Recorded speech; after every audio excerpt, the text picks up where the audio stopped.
દરેક નીતિની સામે કાયદાની રીતે ઊભો રહેતો SSK ન્યૂઝ ચેનલ। સુરતની સલાબતપુરા પોલીસ સાથે મળી ગૌરક્ષકોએ ગૌમાંસના જથ્થા સાથે બેને ઝડપી પાડ્યા હતા। સલાબતપુરા પોલીસ સાથે મળી ગૌરક્ષકોની ટીમે સલાબતપુરા પોલીસ મથક વિસ્તારમાં આવતા ગોપી તલાવમાં મસ્જિદ પાસેની શેરીમાં દરોડા પાડ્યા હતા અને ત્યાંથી ગૌમાંસ વેચાતું હોવાની ફરિયાદ બાદ દરોડાની કામગીરી કરી સ્તર પરથી 2 આરોપીઓની ધરપકડ કરી હતી। સાથે પોલીસે સ્તર પરથી 200 કિલો ગૌમાંસ સહિતની મત્તા કબજે કરી કાયદેસરની કાર્યવાહી હાથ ધરી હતી। સલાબતપુરાના અકબર સઈદ ટેકરા ખાતે ગઈકાલે ગૌરક્ષકો અને પોલીસે રેડ કરી હતી। ત્યાં કને 200 કિલો માંસ પકડાયું હતું। FSLના રિપોર્ટ બાદ એ માંસ ગૌમાંસ હતું અને એની ફરિયાદ સલાબતપુરા પોલીસ સ્ટેશને નોંધી છે અને ખૂબ સારી રીતે જે એનું ઓપરેશન કર્યું છે અને 2 કસાઈઓની ધરપકડ કરી છે।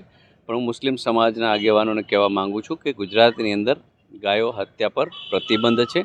તો આવું કોઈ પણ કૃત્ય કરે તો આપણે આપણા આજુબાજુમાં કોઈ પણ આવા વ્યક્તિઓ હોય તો એવા લોકોની ઇન્ફોર્મેશન પોલીસને અથવા તો જે કંઈ સરકારી તંત્ર છે એવા લોકોને આપે, જેથી આપણું જે કોમી વૈમનસ્ય છે એ ફેલાય નહીં, કોમી એકતા આપણી ટકી રહે। એ બધાએ પ્રયત્ન આપણે બધાએ કરવાના છે। જે રીતે ગૌરક્ષકોએ જાગૃતતા રાખી અને કાર્ય કર્યું છે અને આ ગૌમાંસ કાપવાવાળા લોકોને પકડાયા છે, એ જ રીતનું કાર્ય આપણે બધા સાથે મળીને કરી શકીએ। અને ગુજરાત સરકારને એક જ કહું છું કે આપ એવી રચના કરો SITની કે જેનાથી હરેક જિલ્લાની અંદર એવી રચના હોય, એ વારંવાર રેડો કરે તો જે ગૌમાંસ કે ગૌ હત્યાના જે કેસો વધી રહ્યા છે એના પર લગામ આવી શકે।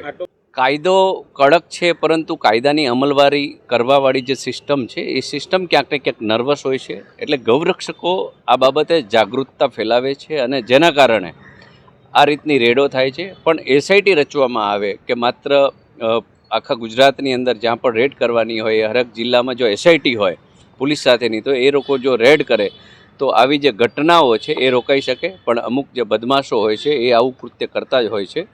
પરંતુ હું મુસ્લિમ સમાજને ખાસ કહેવા માગું છું કે આપણા સમાજની અંદર આવું કોઈ જે વ્યક્તિ છે કૃત્ય કરતો હોય તો એને રોકવા માટેનું કામ આપણા બધાનું છે।